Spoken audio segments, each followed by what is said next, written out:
Moin moin! Playing Path of Exile 2 is like deciding to spice up your love life after being stuck in a long, predictable relationship with the same ARPG for years. But the spark of excitement doesn't last long. Once the honeymoon phase emotions waver, you quickly get slapped in the face by reality. And so, burned out from Diablo 4 with its innovative seasonal content, you drop $200 on a supporter pack for a game you haven't even played yet. You prepare to dive in. That is, of course, if you can overcome the first great boss of PoE 2. The queue of a million other fellow degenerates, all eager to see who can crash the service first. After an extensive bonding session with the login queue last night, you try your luck the next morning, waking up full of childlike excitement. You finally get in and it's time to choose your class. The story begins with a typical flourish. An epic intro of heroism and ancient evil, complete with grim narration and characters you'll forget 5 minutes later. Run! Let's be honest though. You're here to murder things and hoard shiny stuff. Immediately you're dazzled by the innovative mechanics. A dodge roll, skill gems no longer tied to weapons, and WASD movement, revolutionary. Except when you try aiming certain abilities. Eventually you face your first major challenge, and after defeating him, you are brimming with anticipation for your first juicy loot drop. The little loot you do manage to scrape together is off to the hooded one. Naturally, you didn't realize you could just control left click on him to identify everything at once. Gaining your first levels feels great. That is, until you open the passive skill tree and it promptly delivers a stroke and heart attack at once. But hey, no time to panic. Sure, it's more approachable than PoE 1, but don't let that fool you. It's still trying to kill you. Whether it's getting cornered by mobs or getting one-shot by a giant monkey. And in true Souls-like fashion, everything respawns when you die. Your enemies come back, but that loot you didn't manage to grab, it's gone. You can earn extra resistance or skill points by clearing side objectives scattered across the map. These thrilling activities include such adventures as fighting a giant worm or hacking at some big tree, assuming you make it through the painfully long load times when opening the map. After a while you get bored and frustrated and decide to switch your witch to a monk class. Because you think that punching things feels more exciting than letting your minions do all the work. At least that's what you tell yourself.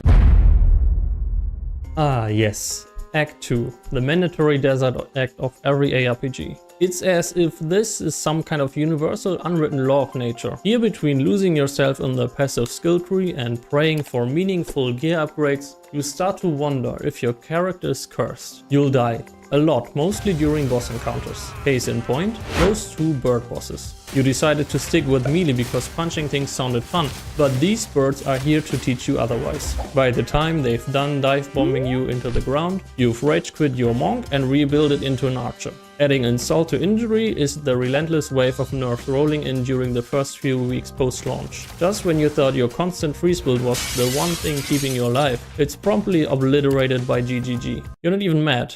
You're just impressed they found so many ways to ruin the fun. Not fun?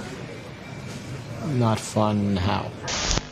Forced by the lack of meaningful gear upgrades, you decide to take matters into your own hands and keep creating builds. Surely this will turn the tide. You dive into the skill tree, carefully crafting a unique masterpiece, definitely not forgetting to activate some passive skill along the way. Of course, every now and then you stumble upon something truly groundbreaking, like the fart dart build popularized by Josh, a masterpiece of ingenuity, comedy and flatulence.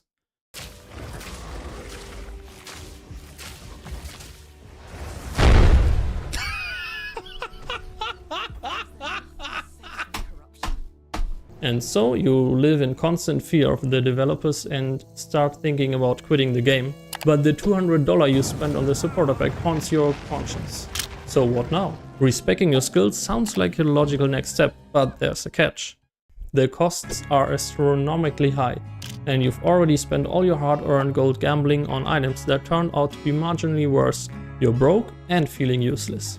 You figure that picking an ascendancy class and snagging a few bonus skill points will surely make me feel like I'm making progress. The trial itself is about as thrilling as organizing your sock drawer. A simple yet obnoxious chore that involves completing a bunch of map tasks while questioning every life choice. Eventually you reach the trial's final boss. The foe ahead is formidable. Steel yourself. Despite the sheer monotony, you persevere. But any fleeting sense of accomplishment is immediately obliterated when the Act 2 final boss wipes the floor with you.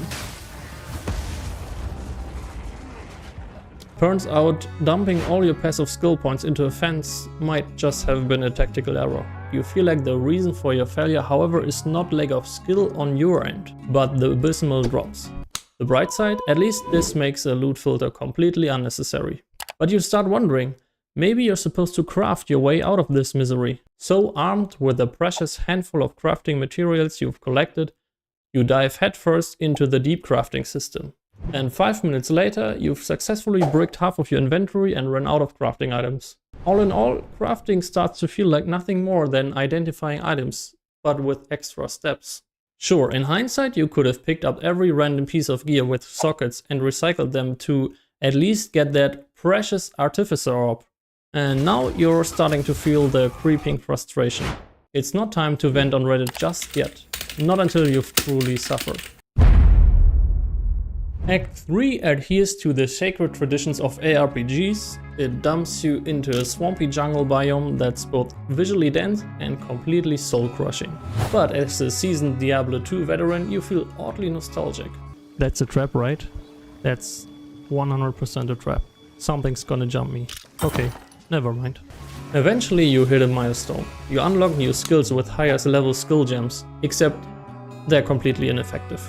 But none of that really matters when you're face to face with this giant ape, because this is the only tactic needed to beat it.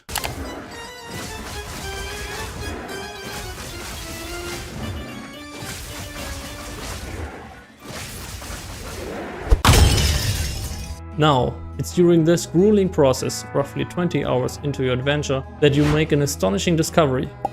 You can teleport to already discovered checkpoints. Yes, after hours of hoofing it across the map, you finally figure out that life could have been a lot easier. Not that this newfound knowledge will help you with the next skill objective, conveniently located in yet another maze-like level. Even after uncovering every pixel of the map, your goal, which apparently remains utterly elusive. You start questioning if she even exists, and with no better options, you reluctantly reset the level. Meanwhile, you hear whispers on the forums and Reddit. The loot has been buffed. Maybe the endgame will be fun and rewarding. But to reach that, you first have to clear all the acts. Again, in early access at least. The thrill of fighting the same bosses, the same areas, or the same underwhelming loot, truly unmatched. You can't wait getting obliterated by an off-screen explosion you didn't even see coming. Or better yet, spending your evenings refreshing an external trading website to barter for items. Still, that's the magic of Path of Exile, isn't it? The relentless grind and the occasional triumph that keeps you coming back for more. See you in 1.0.